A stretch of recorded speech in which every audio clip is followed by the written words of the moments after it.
Hello everyone, Jeff here with an example of finding the price of a bond using zero rates and continuous compounding. In this example, we're going to estimate the price of a bond with a face value of $1,000 that will mature in 18 months with a coupon payment of $30 every 6 months.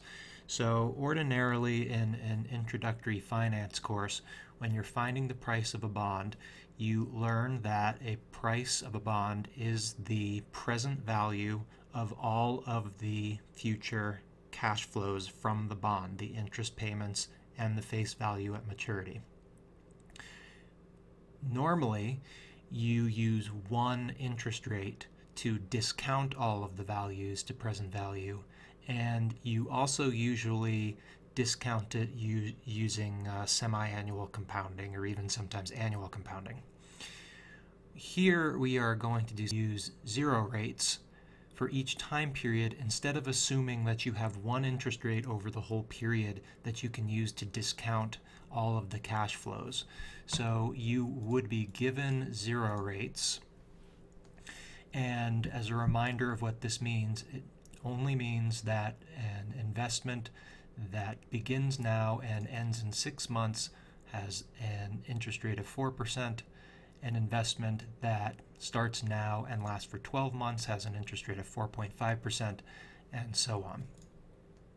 We need to know the cash flows from the bond because we are going to discount each of those cash flows to present value. The cash flows are the coupon payments, $30 every 6 months. So 30 in 6 months, 30 in 12 months, and in 18 months, 30, plus it matures in 18 months, so also the face value 1,000. So the cash flow at that time, 1,030. We do need to discount these to present value. And we're going to use continuous compounding, which you can review in a previous video, but the formula to discount something is going to be to take the amount and multiply by e raised to the negative rt, since we are discounting to present value. That's where the negative sign comes from. And so, for example here, we need to take the $30 cash flow and multiply it by e raised to the something. And again, to review, e raised to the something in Excel is exp open parentheses. It is negative the interest rate. The zero rate here is 4% or 0.04, and the time is 6 months. You can use 6 over 12, or you can use 0.5 for half a year. You will get an answer, 2940, and so we'll round here to 2941. And I'm just going to do that so you can see the formula there. Same thing here, so it's just same procedure, different numbers. We are going to discount this $30 to be received in 12 months.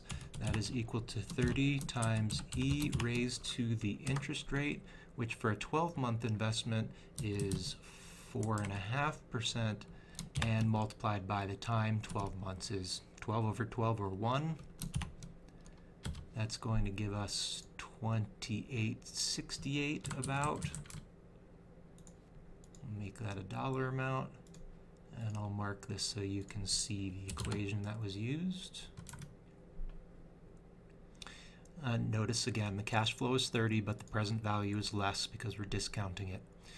And in this one, again, same procedure. The amount 1030 times e raised to the interest rate, negative, now 5%, multiplied by, you can do 18 over 12 or 1.5 for 1.5 years. And that's going to be equal to 955.58 approximately. And so you can see the formula. And so the price of a bond being equal to the present value of its cash flows means the price of this bond should be equal to the sum of all of these cash flows. $1,013.67. One thing we could check here this looks like it is a premium bond because its price is higher than its face value, and we might want to check that. This pays a coupon of $30 every 6 months, which means $60 a year, and $60 is 6% of 1,000, and 6% is higher than the market interest rates currently, so that makes sense. We found that it should be a premium bond, and it does in fact have an interest rate or a coupon rate that is higher than market interest rates.